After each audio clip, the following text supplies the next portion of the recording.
Hello, my name is Jody Spiegel. I am the Senior Vice President of Development at First Capital REIT. Thank you for joining us today and for your continuing interest in this exciting project. The feedback and advice we have received from the broader Humber Bayshores community the past few years has helped us tremendously, and we are pleased to connect with you again.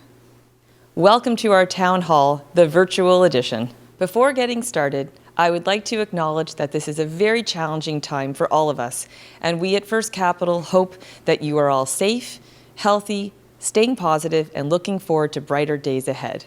That is what we are trying to do, and it has been encouraging to see that so many people are stepping up in whatever capacity they can to help their neighbors, do their part to support essential workers, nurture their businesses, support their employees, and prepare for a brighter future.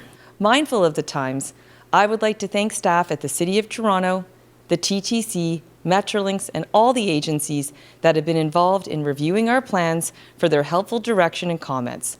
We are grateful for your continued perseverance and professionalism as you aspire to align various interests to produce better outcomes. We sincerely appreciate the efforts you are making during these trying times. On a more personal note, I would also like to thank our talented project team for their flexibility and dedication to this project. It is a significant achievement to maintain schedules while remotely coordinating very complex details, while managing homeschooling, home offices, and the like, especially when we are scattered across different time zones. In our master plan, we talk a lot about the merits of better connections in an interconnected world.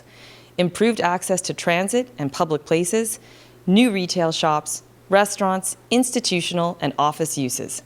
In other words, a pedestrian-friendly, transit-oriented, complete community. These are the widely accepted principles inherent to planning an economically and environmentally sustainable community. However, we fully recognize that when seen through a COVID-19 pandemic lens, some of these attributes may appear less attractive today than they did just 3 months ago. But we are not planning for next week or next year based on the impacts associated with this pandemic.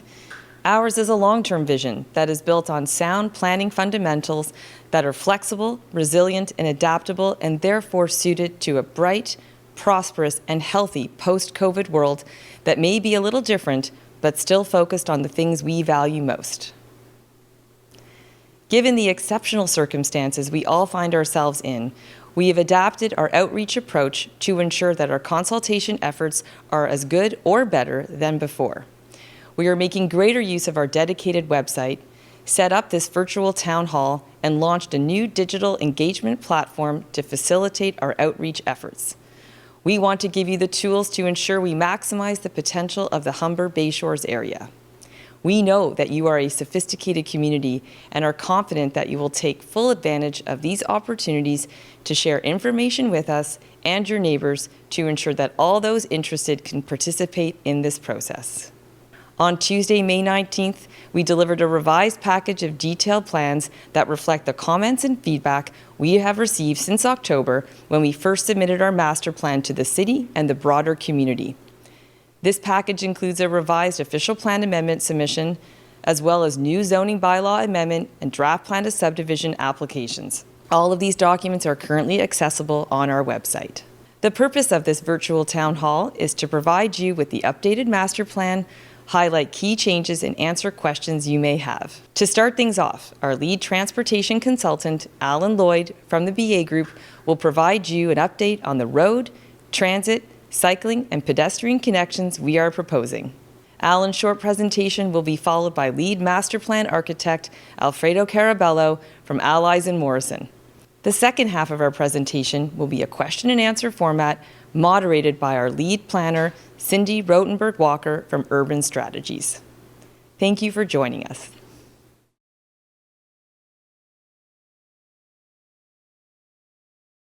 Hello, everybody. My name is Alan Lloyd. I'm here to talk about the mobility and transportation planning that we've undertaken as part of the master plan process.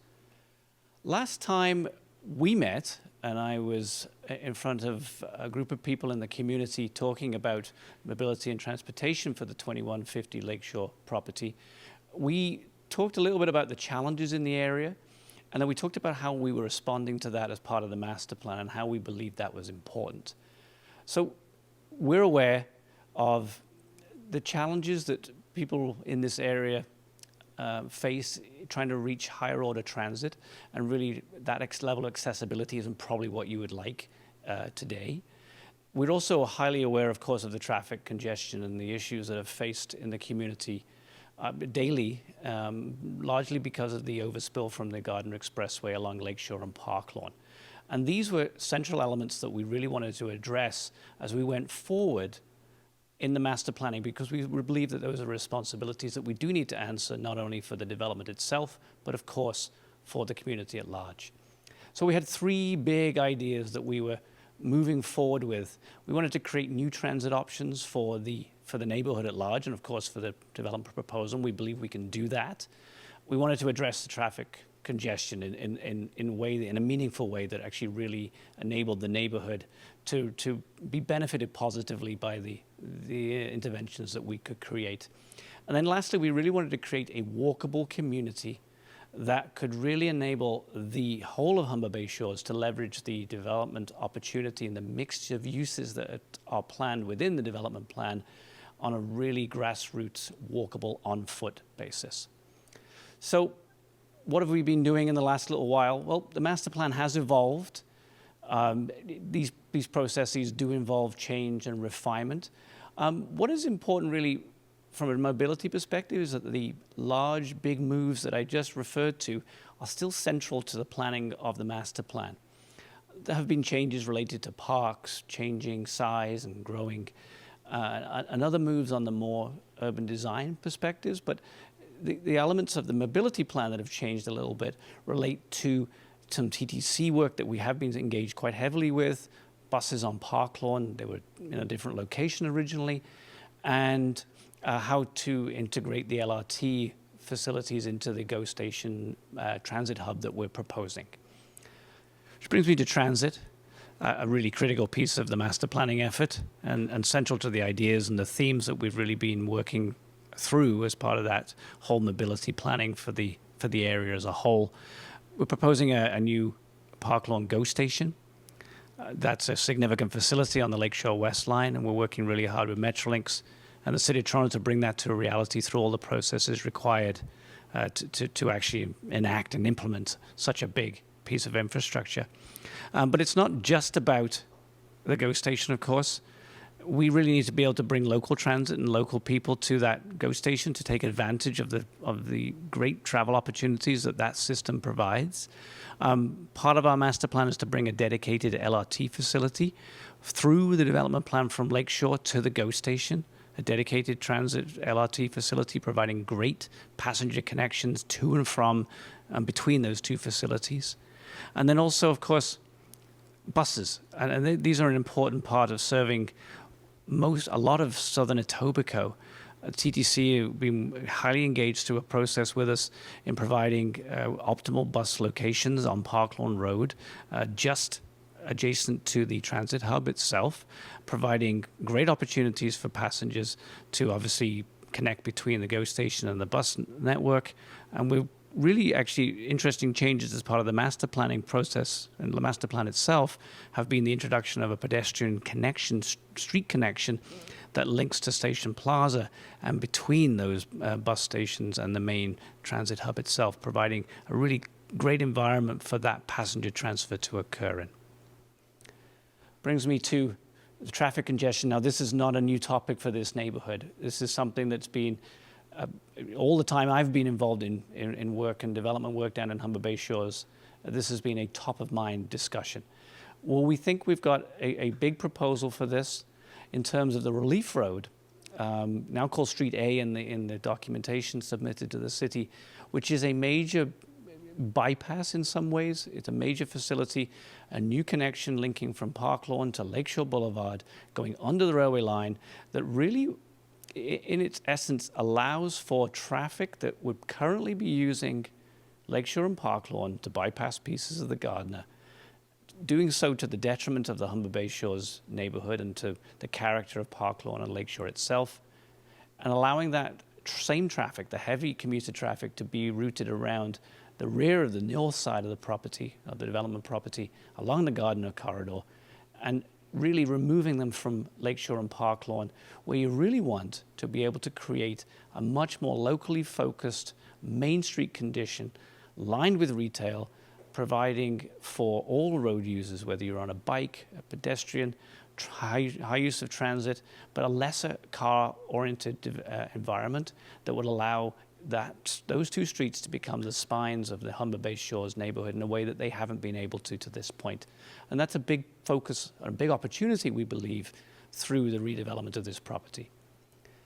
There's a series of new streets, of course, being proposed as part of the development plan. These are being created as complete streets. That means they're intimate, they're providing for all users, not just for the car. There'll in fact be a limited amount of car usage on majority of the streets within the network that we're proposing. But bicycle facilities, great boulevard conditions for pedestrians, and also, of course, a great public realm that is something that we've really been working hard at to provide throughout the development plan, to provide a great walking environment for everybody and anybody who wants to walk to and from any element of the plan. Which brings me to local community connections. And this is really important from a mobility perspective when we consider the range of uses that are planned within the master plan. This is a highly mixed use retailing, restaurant, institutional uses and employment uses, as well as residential. These are the heart of the project. The Galleria is a central piece of that. But it's not only for the 2150 Lakeshore property that is available for. It's for all of Humber Bay Shores. And what we would really like to create is an environment where people from all over Humber Bay Shores and the development plan itself are able to move and walk around on foot between the places where they live and the places they want to go. This has great benefits for the community as a whole. It plays to the theme that both Park Lawn and Lakeshore can become spine main streets of the community as a whole, but it really enables trip making to be shortened. It provides local facilities for people to go and actually take advantage of rather than jumping in a car and going further afield to achieve those same needs. And it really allows for the car usage factor of a whole community to be reduced, which in the end benefits traffic congestion and so forth on the network. These are all goals that we see as being great opportunities for the whole of Humber Bay Shores if we get it right. Which adds, of course, the next layer is cycling and the ability to also provide a network of cycling connections that build upon the really great connections across Lake Ontario, the frontage of Lake Ontario provided by the Martin Goodman Trail, but to provide great facilities on Lakeshore, on Park Lawn, and on all of the streets within the actual development plan itself to enable the same connections on the pedestrian front to be provided on bike. This allows for people to be able to take a bike share, their own private bike, to and from a GO station, the TTC hub, and to any of the retailing opportunities in the area. A really strong way to get that last mile travel really, really understood and provided in a great way that people will enjoy and be able to use. Lastly, really, when we start to think about how can we complement those factors, is we've created, through the master planning process, the ability to provide all of this servicing and the parking below grade. And this is notable, and it's only really available to us because the nature of the master plan is that we can provide all of those facilities below grade, which means you don't see parking ramps, loading areas littered across the grade level. Again, what that really enables is a great public realm, a great walking environment, and a great cycling environment, and a great place for people to enjoy a great walk. And so really when you put all that together, we end up with what we believe to be a complete mobility plan for the development site, as well as for Humber Bay Shores.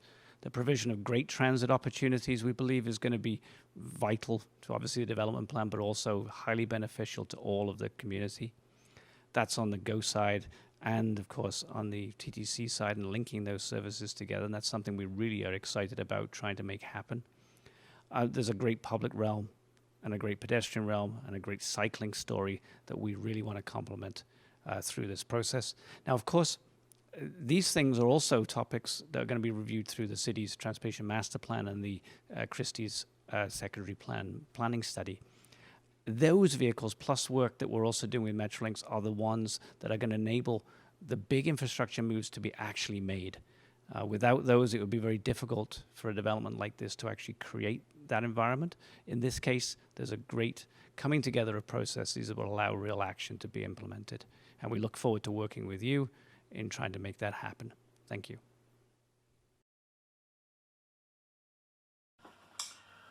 Thank you, Jody, and thank you, Alan. And greetings from London. I'm Alfredo Caraballo, partner at Allies Emerson Architects, and we are the master planners and architects of 2150 Lakeshore Boulevard master plan. We are delighted and excited to share the development of the project since we met last time back in Toronto in November of last year. And before we start with the changes, I probably will do a small summary of the ideas of the project. Lakeshore Humber Bay Shore is a thriving community that has been growing for the last year with a series of housing developments facing the lake. And at the heart there was the site of a Christie Cookie factory that provided a unique opportunity. It's a large site in close proximity to the railway lines, in close proximity to the ravines, and giving the sites provides a unique opportunity to complete, if you like, the puzzle of a Humber Bay Shore as a community. When we started the competitions almost 3 years ago, our first sketches were about the spaces rather than the building, how the different public spaces of the project will connect to each other. And this sketch shows 2 or 3 squares that are then linked by meandering streets, creating a sort of a connected set of a network of public spaces and public realm. But also we were considering public transport at the heart of the project from the very beginning. So there is the potential to propose a GO station that was onside the rail tracks on the north of the site, and also a new relief road that deals with one of the most complex issues of this area, that is the traffic congestion parallel to the Gardiner Expressway. Then a series of streets under the heart of the site then stitch our project to the rest of the context and the community.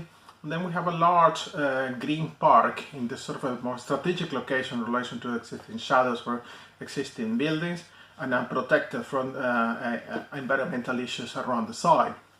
Next to Park Long, we have a new pedestrian plaza that then will create a green link running from Park Long, getting to the station square, arriving to the Central Park, and then connecting to existing green areas to the east of our site. Complementing this green link, there are 2 new squares. One square that is facing the station, the new station square, and another one facing Lakeshore Boulevard that we imagine could become the civic heart of the community at large. Then in the central block of our site, we have a covered galleria, almost in the tradition of markets and covered streets.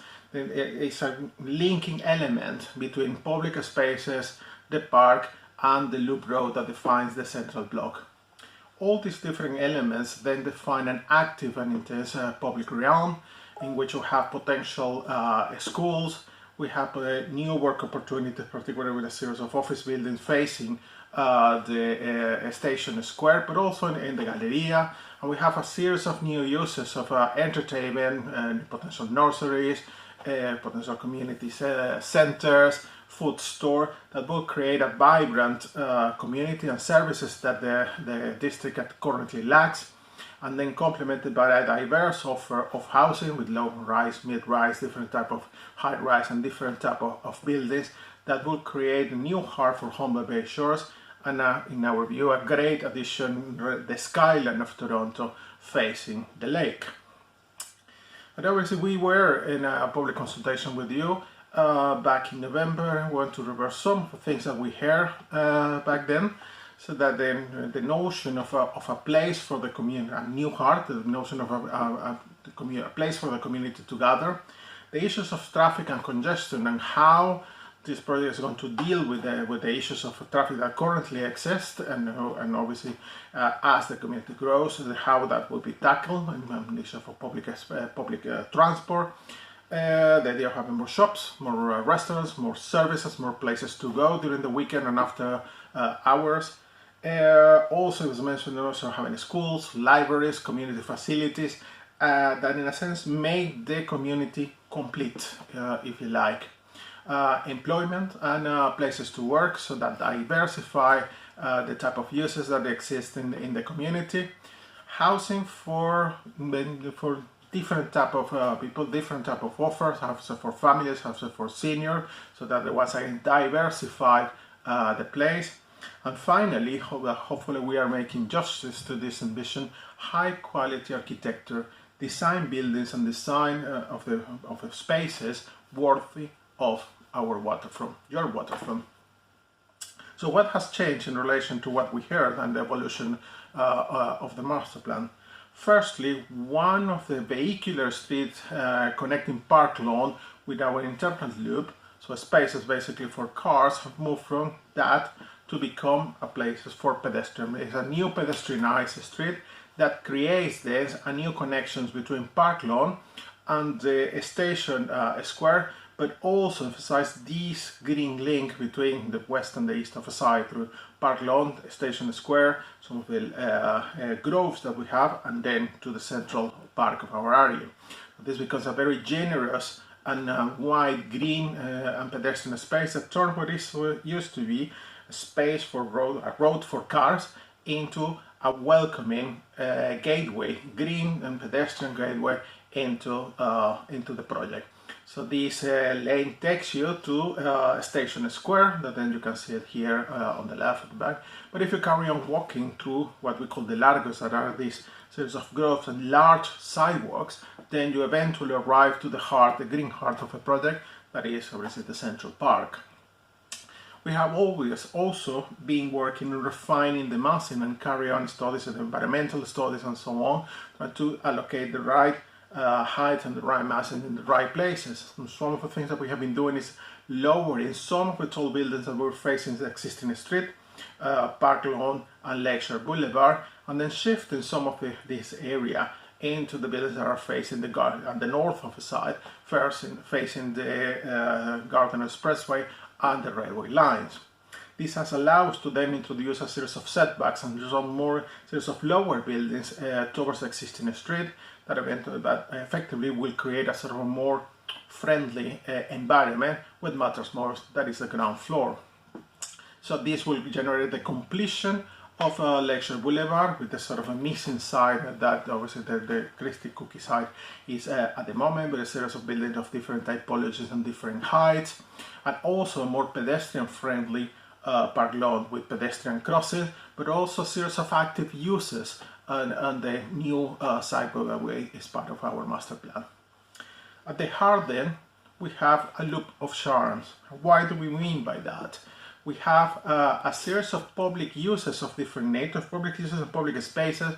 We have small pocket parks, we have potential daycare spaces, a food store, the connection to a station square, potential location for a community center, and the potential location for a schools, an entertainment venue or cultural facility, and obviously the park.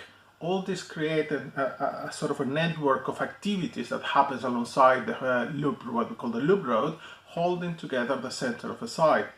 But they then create these opportunities, and this is one of these groves and these largos that we did refer to, as spaces where you have that are large enough to have pocket playgrounds, spaces for sitting and reading, and then connections to the Galleria and the rest of the road network, or spaces that where we have, this is one of the potential schools in one of the northern edge of the park, or location for the entertainment cultural venue, also facing the park and the loop road, creating a series of activities that happen alongside the center of the site, but also linking beyond the side boundaries of our project to the wider community, and using some of the bike lanes that currently exist, some of the activities that currently exist, into basically we're trying to blur the side boundary of our project with a series of spaces and facilities that then provide a sort of an integrated community. We are doing this in our site in relation to the public realm with a diversity of open spaces. We like the fact that we are providing a sort of a diverse offers of having large spaces like the public park or the main squares. Then we have the covered galleria, then we have lanes and then groves and largos. So a high diversity of spaces, some more intimate and some more generous and open. And that allows to have a total of 42% of open space inside. That is quite a huge amount of public open space for a project of this nature. And then within this 42%, the main ingredient is the Central Park. And one of the also main changes has been how the park used to be half an hectare, and right now we have enlarged the park to basically twice as much. The park is now 1 hectare, allowing that they have more frontage and more active frontages onto the park. And it's a park that then is large enough to have a series of rooms, a series of different activities within the limits of the park. Have some areas that might be dedicated to sports, some areas that might be more dedicated to leisure, and some areas in which might be some more woodland, in which you might have sort of a play spaces of different nature. All this is surrounded by potentially play spaces for the schools and different activities that happen around it. So it's a park that is very diverse and has as its heart and a sort of a focal point the relocated water tanker of the old Christie Cookie Factory. That becomes a sort of orientation device that whichever way you enter the area, then you can see this piece of the industrial heritage of the site. The park then has a strong connection with the Galleria.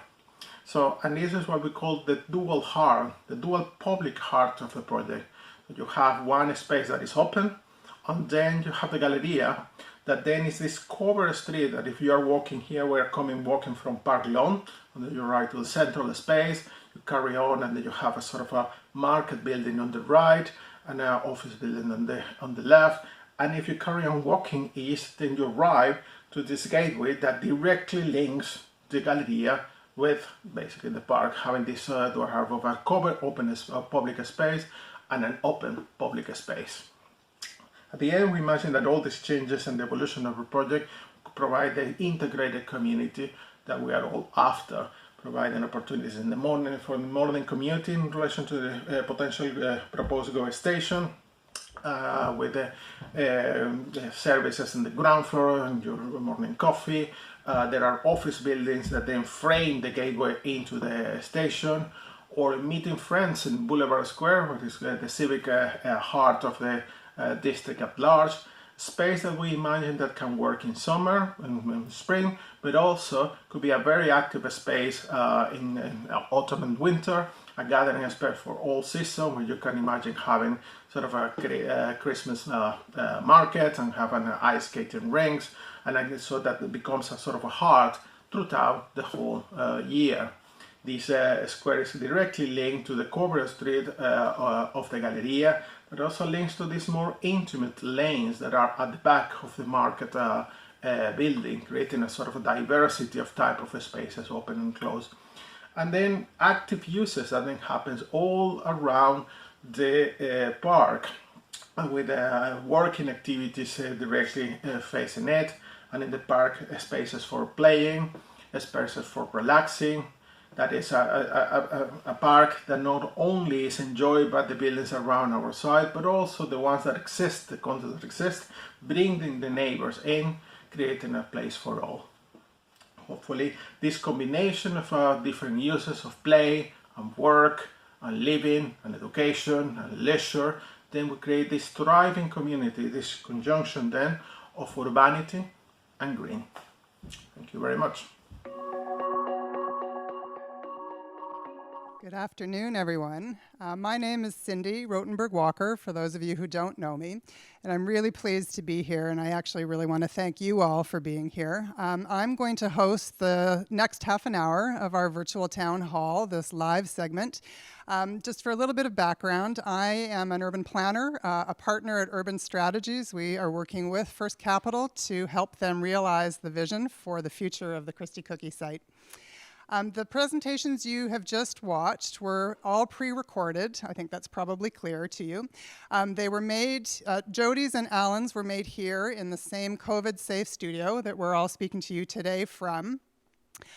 Following, obviously, social distancing protocols. I think you can see that even here we are doing the same because, of course, like you, we want and need to be safe. Alfredo's presentation was made in his home in London, England. He's joining us live from his home in London, England. We have a slight change of scenery. We were in one room full of bookshelves for the presentation and another for this Q&A, which is lovely to see. And it's, of course, quite late for Alfredo in London. I wanted just to remind everybody that this town hall, this virtual town hall, is new for all of us. So we're asking for your patience. We've tried to be very, very organized. We have a pretty complex setup here so that we can both respond to questions you've submitted ahead of time as well as ones you're submitting live. So bear with us if we don't quite get it right as we move around between the screens. But I did want to remind you that this virtual town hall is being hosted by First Capital. It is our opportunity to give you some more information and clarification on the rezoning and draft plan of subdivision application that was just submitted in May. The City of Toronto will, of course, host its own meetings in due course as they continue their secondary plan process and a variety of other processes underway, together with the processing of our development application. I also wanted to tell you that Councillor Grimes, we believe, is here with us watching live. He may possibly still be in council. We've been in studio for a little while. But if he is not at council, then he is here. Even if he is at council, members of his team are here with us. We also have two members of the City of Toronto Planning Department, Sabrina Salentino, who's here and can answer any questions should they arrive in terms of the way the city will move forward with this development application. And Kate Goslet is also here with us live and can answer any questions that you may have around the secondary plan process, which of course is running in parallel to this work. So I think I mentioned already that we are going to respond to questions that many of you have already put forward to us through the online platform. We'll also do our best to take some that come in live now, fill any of the gaps. I think, as you can appreciate, I'm sure there are many things on your mind, lots of questions. We won't get to all of that this evening, but I want you to know that the platform will stay open until next Friday, so you have lots of opportunity to answer any questions that weren't covered today or that occur to you through the duration of the presentations. We will obviously do our best to cover as many topics as we can, but if we don't get to them, then they will be answered through the platform. Before we then create a report of this event, and this meeting has been live recorded or will be live recorded and will be available to you to see on the FCR website for the project, which is 2150lakeshore.com.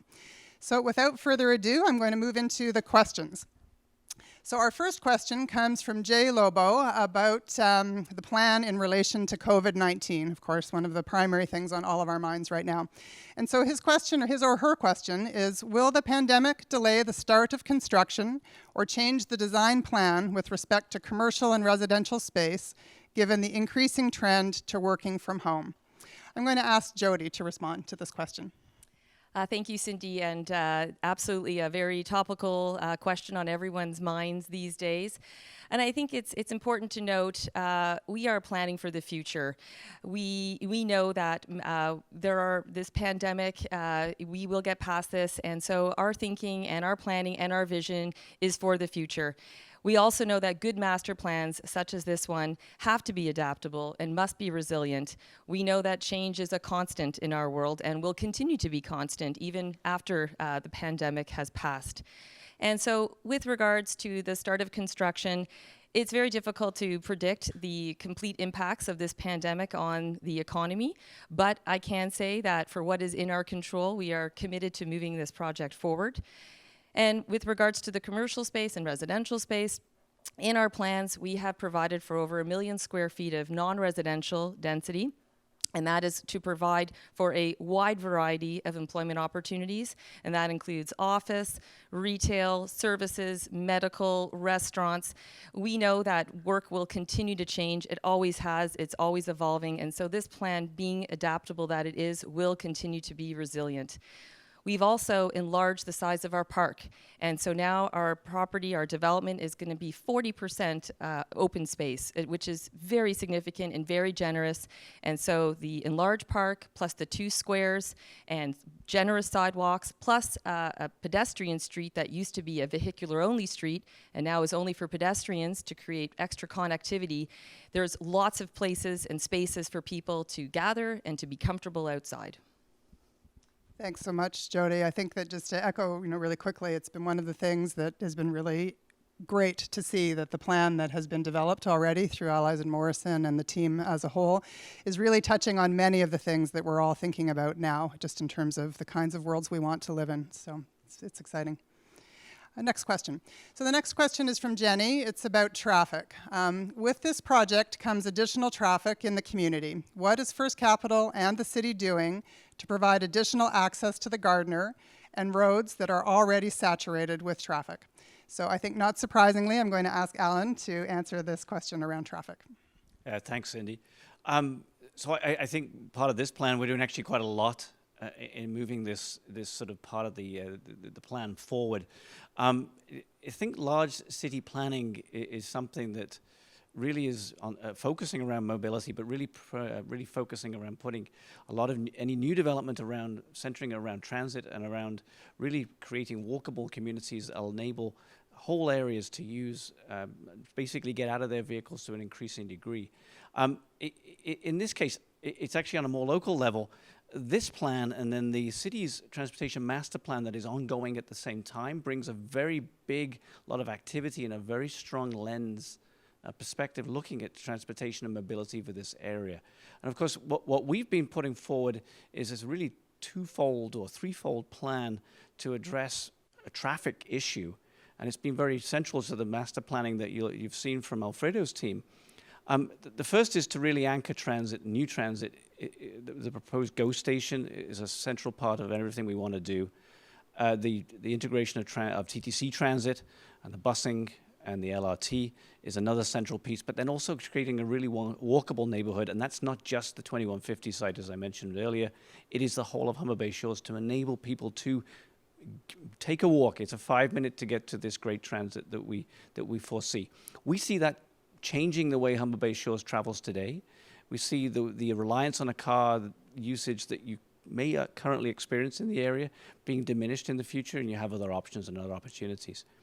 And so it's those type of changes that really help to lift the reliance on an automobile, not just for the community, but across the whole of the GTA area. Now, from a traffic perspective, it's not something we've forgotten. And we're not wishing it away. We've actually taken it very seriously. There's a very significant piece of infrastructure that is being planned. The Relief Road, Street A, you name it. It's the linkage between Park Lawn and Lakeshore. It is trying to provide a bypass facility that really is a place where cars can be. It's a new street. It's a new connection underneath the rail corridor. It also significantly provides connectivity to the QEW and the Gardiner to the west, but also direct connections to Lakeshore and to the Gardiner to the east. Those we think are very important, and so we, First Capital, is advancing those as part of our development plan, and the city study, the TMP, the traffic management plan, is also looking at those same aspects and can actually make them happen. Thank you. Great, thanks so much, Alan. We'll go to the next question. So the next question is from an unidentified online user, and it's about the park size. So the question is, what are the actual numbers? From all of your pictures, the parks seem to be just a few meters wide between 2 skyscrapers. So I'll just take the first part of this question and then ask Alfredo to help me fill it out. The actual public park that will be dedicated to the City of Toronto is a full hectare in size. So it's a very large park. It's also important, I think, as you saw through Alfredo's presentation, to remember that that is just one of the significant open spaces on the site. Jody mentioned that over 40% of the site will be public open space. The three squares that Alfredo talked about, Boulevard Square facing Lakeshore Boulevard, the Transit Square at the GO and Transit Hub, and its extension as a pedestrian plaza out to Park Lawn, those represent another full hectare of site area. And so even that is not the 40%. So there's all kinds of additional space in addition to the park. So renderings are tricky. Whoever made this comment, you're absolutely right. It's always hard to get a good view. But those are the actual numbers. So Alfredo, I think you wanted to weigh in a little on this too. Yeah. Thank you, Cindy. Can you hear me? Just to check.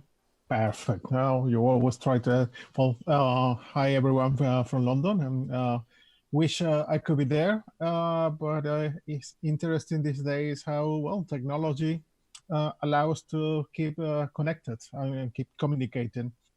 As you are rightly saying, we have sort of a large park that is 1 hectare. It's not a small one. Just as a reference, 20% larger than the Jan Agustin Park, just in close proximity to the east of the site. But the one thing that for us was very, very important when we started doing the project at the competition stage and in development with the First Capital and the landscape architects, Gross Max from Edinburgh and DTAH from Toronto, was diversity. So that then you can have some spaces that are more green, and it's a large park of 1 hectare, and other spaces that are more civic, that are the squares. And then with what we call the Largos. The Largo is a sort of a midpoint between a street and a square. So there are large, generous sidewalks in which you can have pocket parks. Then you have groves in which are heavily planted also in large part of the sidewalks. So you have a diversity of spaces giving 42% of the site as open space that is all connected inside the site, but also to the wider network of open spaces beyond our site. Great, thanks so much, Alfredo. So the next question is from Caroline, and it's about the GO station. What is the current status of the Park Lawn GO? Will the city's ability to move forward be at all affected by COVID-19? So again, I'll ask Alan to answer this question. Thanks again, Cindy. So the GO station, I don't think there's any hiding from the fact that it's central to everything we've been thinking about in terms of the application and actually the mobility story for the whole of the 2150 property. So it's really important from a First Capital perspective. The last update that Metrolinx provided on the GO station was back in 2018, and that did cement a Park Lawn GO station as well as a Mimico station with a 30-minute service. That was 2 years ago now. We've been working hard with Metrolinx and with the City of Toronto and other agencies in moving that concept forward. We're continuing to do that, but First Capital really being actually really important from a First Capital perspective, simply because the residential development on the property is actually linked to the provision of that GO station. The story is not just about GO from a transit perspective. Just to remind people that the TTC is a big element of this, and we are providing, have been working really hard and providing significant facilities from an LRT perspective, dedicated LRT lines, the busing, and the transit hub are all important elements that are really trying to anchor transit as a real travel mode for the whole property and then the area as a whole. The last point about the COVID-19 aspects, and I think Jody touched on this at the beginning, is that this is a long-term master plan. These things don't happen overnight, and we are planning for a future where clearly people are going to want to live in a place that's great and they have got mobility choices. And everything we're doing now is just moving those processes along for a future when hopefully the whole COVID-19 situation is behind us and we're resuming life in a more normal way. Thank you. Great, thanks, Alan. So the next question is from Rosiel. I hope I've pronounced your name correctly. And it's about the number of buildings and units that are proposed. So the question is, how many condo buildings are being planned for construction and how many units in total? So I think maybe Alfredo, I'll ask you to answer this question. I'll mute myself. Thank you, Cindy. Well, in the same way that we have a diversity of spaces in relation to the public realm, we want to have a diversity of buildings in the project. As I was mentioning during the presentation, there are low-rise buildings, there are mid-rise buildings, and there are high-rise buildings. In terms of high-rise, we have 15 towers that ranges from 15 stories to 70 stories, and all separated 30 meters apart from each other or more. And then all this together with the sort of a mid-rise building and low-rise buildings provides approximately 7,139 units. Great. Thanks so much. All right, our next question is from Maribel, and it's about the potential for a community center. The question is, can the two schools be expanded to include a community center, which is badly needed? Maybe Jody wants to start, and I could weigh in a little bit. Sure, thank you, Cindy. So we recognize that a master plan of the scale that we are at does need appropriate facilities and amenities to serve the existing community as well as the new people that will be there in the future. And so being the master plan being resilient and adaptable it is, will accommodate for community facilities that we're going to identify those as we go through the planning approvals process and through discussions with the city. So we know we can accommodate those facilities that are needed. We did focus in on the park, of course, as an amenity, and we recognized that we wanted it to be larger. We know that open space is a huge amenity for everybody, and so the doubling of the park size was purposeful because we know it is so key to this community and to the future residents and the future visitors. In regards to the schools, we have had initial discussions with both school boards, and they have expressed interest, early interest for the potential for 2 elementary schools. And so everyone will have seen on the plans that we've accommodated for those 2 schools. And we will, just like the community facilities, we'll continue to have conversations with the school boards and the city.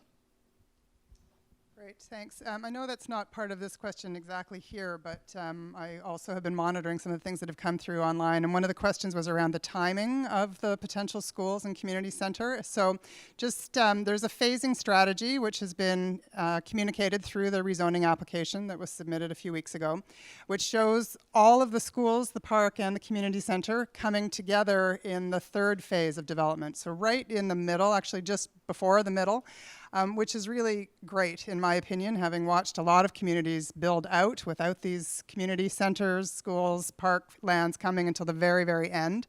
So that's one very positive thing. The other thing that I don't know if this is what you meant, Maribel, but the suggestion that the community center and schools could be integrated is a great model. We as a team had the opportunity in the winter, actually I think it was on Valentine's Day, to tour the new Canoe Landing School and Community Center in City Place, so near Front and Spadina, which is an absolutely beautiful building. The principals and directors of the community center are just delighted to be in that space, and so it has been a real inspiration for our team and definitely reflected the thinking that's in the Allies and Morrison Master Plan. Okay, so next question. This question is from Dee, and it's about congestion. How will your plan avoid the feeling of over-congestion like what has happened in Liberty Village? So maybe we'll let Alan start on this, and then Alfredo, I expect you might have a little bit you'd like to add, and I might even say something too, depending on what you all say. So, Alan. I think we'll all have probably a go at this one. So just from a transportation perspective, I think master planning in the City of Toronto is something that has evolved, and it's something we've done more of over a number of years, and I think each time we learn a little bit more. I think Liberty Village is an example of a plan that was moved forward. I think some of the weaknesses, I think that people do see as some of the transit, at least initially, some of the transit perspective and how to actually get on King Streetcar and so forth, and the GO train at the beginning was a difficult challenge. But the connectedness of that community and the completeness of it, it's something. If you look at sort of the development on the waterfront, for instance, when you start to see how West Don Lands is playing out, East Bayfront is starting to build. These are all lessons that we're starting to we're going to build upon, and we'll build upon certainly at the Christie's site, where the key essential elements from a transportation perspective are transit, which we're proposing and really bringing a very significant, or want to bring a significant amount of transit, whether it's LRT or GO, to the site to really anchor any of those mobility choices that people may have. And then a great system of streets that will support development, and that's something that provides multiple points of connectivity. You're not reliant on a single point or two.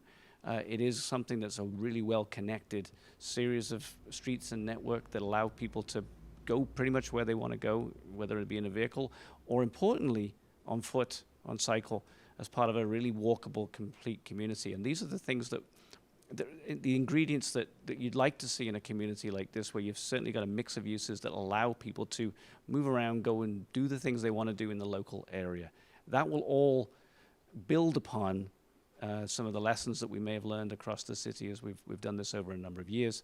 And we feel, in terms of this plan, create something that isn't congested in the way that Liberty Village has been sort of playing out over its history. And I'll move to Alfredo. Alfredo, do you want to weigh in? Sorry, can you hear me? Do you want to weigh in? Oh yeah, of course. You've been so quiet. Yeah. I have learned the bad way that in these virtual meetings it's best to mute yourself, so you mold your thoughts a little bit too loud. And I think that's a very, very good question. So how you avoid some of the mistakes of the past and the notion of overcongestion? And the short answer, in our experience, is through open space. And not by chance. 42% of the site is dedicated to open space, and not by chance. The first drawing that we did of this project was of the network of open spaces. It's a little bit weird for architects to say that in a sense the buildings are secondary. But in a sense, we as master planners, we do believe that if you get the networks and the connections of open spaces right, then the place will be fine. And the role of the building is to frame and then to direct how people move through the plan and through the site, through the different places you want to go, where you want to shop, where you want to work, where you live, where is your front door, and so on. So, and that is something that we have done in all our master plans, in London, that we, in a sense, start working very, very closely with the landscape architects with the shape and nature of the spaces. But then, very close to that, because we do like buildings, is the combination of typologies, so that in a sense you don't have one single typology covering the whole site, but you have low buildings, mid-rise buildings, and tall buildings, and so on. And then we have spaces in between them, so the light comes into the public realm, into the ground floor. But has a lot of care of which piece is located to one another, to create diversity and really interesting public realm, and a sense that the space changes to move, because it has been designed from the point of view of a pedestrian moving through and across our project. Great. I'll just say a couple of things because you've both done such a good job. But I think, to me, the key difference between the Christie site and Liberty Village is that this plan is transit first by definition. The density, at least the residential density, cannot come until the transit hub is sorted out. So that's a very important distinction. And the other thing that I would say that's really unique about the scale of this community is that it is under one ownership and will be planned comprehensively, developed comprehensively. And so that does really distinguish it from most of our communities that have been, particularly Liberty Village, that has evolved incrementally over time. Okay, so the next question is from Sue, and it's about unit sizes. Please summarize the proportion of small to family-sized units, and please justify the large proportion of very small units. A strong community requires family-sized accommodations. Jody, you're nodding. Do you want to take this one? I'm happy to take that. That's a great question, Sue. So thank you. We completely recognize that there are a variety of needs for families, from singles to couples to roommates to families with children, and et cetera. So there's a whole range of people that we are aiming to accommodate. And in fact, we've recognized this a long time ago. One of our other projects, actually in Liberty Village, our King Highline project, years ago, we recognized that Liberty Village was in need of bigger size units to accommodate the growing families that were taking place. So in that project, we introduced 2 and 3 bedroom units. And so we are doing the exact same thing here at Christie. We know that we are going to be providing a range, and luckily we have over 7,000 units to work with. And so we have committed to that 25%, at least 25% of those units will be 2 or 3 bedrooms to address that exact question. Okay, we're going to move to our last question. Time goes fast. Okay, so the next question is from an online user, and it's about shadowing. So I live on the south of Lakeshore, and what will be the shadowing impacts? So I can speak to that, if that's okay. Our firm, Urban Strategies, created the shadow study that, or not created, but completed the shadow study, which is part of the development application. So I think that the really interesting thing about where the Christie site or 2150 Lakeshore is located in relationship to the existing development is it's to the north. I mean, the directions, yes, are a little unusual here. The lake is not directly to the south, but so the existing communities are east, south, and west of the development site. And so what this means is that most of our shadows for the longest parts of the day are cast inside the site and to the north of the site onto the Gardiner Expressway, the rail corridor, the Ontario Food Terminal site, which of course is an employment site. Admittedly, there are off-site shadow impacts across Park Lawn Road. They're very briefly in the morning hours. On the south side of Lakeshore, where your question is, they are in the late afternoon and evening hours. They're quite small in terms of the incremental shadow. I mean, of course, being a tower neighborhood today, there are already buildings shadowing all of the other buildings. In the same way that Humber Bay Shores was built with a very important typology of towers that are quite small in their footprint and spaced quite widely apart, it means the shadows do move quickly. So not a tremendous amount of shadow impact, certainly not unreasonable in terms of the context that Humber Bay Shores is in. Okay, so we've amazingly run through our time. I'm going to just wrap up talking a little bit about the planning processes that are underway. I think many of you have already seen this, but I just wanted to reiterate that this is a very comprehensive planning exercise. There are 4 integrated streams of activity happening simultaneously, being quite amazingly orchestrated. I really do need to give a shout out to the City of Toronto team, both in the planning department and the various different transportation groups, who are working first and foremost on the Christie's secondary plan. So many of you have had the opportunity to be at community engagements hosted by the city around the secondary plan. It started last fall. It's projected to be completed at the end of this year. Through discussions with the city and based on current events, I understand there may be a tiny slippage in that time frame, but not much. The other thing that's really important that's happening, and Alan has mentioned this several times in his comments, is that the Park Lawn Lakeshore Transportation Master Plan is being prepared in direct coordination with the secondary plan, which as a planner, as I said at the beginning, that's what I do for a living. That's planning perfection, when land use and transportation planning are actively integrated from the outset. And it means the consultations can be integrated. Our development application, we've been working with the city all the way through, so beginning with the official plan amendment application in the fall and the zoning application now, to coordinate the timing of our submissions so that they feed into and support the evolution of the secondary plan. The other thing that is about to begin, we understand, is the Transit Project Assessment Process, what is known as TPAP, which is essentially the process that will move the proposed GO station to the next stage of consideration. And I think we've heard that that may start in June or July. Alan, does that sound right? It's on the slide, so I think so. So just very quickly, I want just to thank everybody again for giving us your time this afternoon, and I'm going to pass it over to Jody to make some final comments. Thank you, everybody. We know how busy everybody's lives are and how complicated everybody's lives are. And so our count, it looks like we're at 612 people that have reached out and engaged with us tonight, which is amazing and fantastic, and we're thrilled. I can't express it any other way. We're just so excited that everybody joined us this evening. Thank you to the team for putting this all together. This is not, it doesn't go unnoticed, and it certainly is not an easy feat. So thank you. Thank you, Alfredo, Toledo over in London. And just thanks, everybody. So have a great evening, and please stay in touch.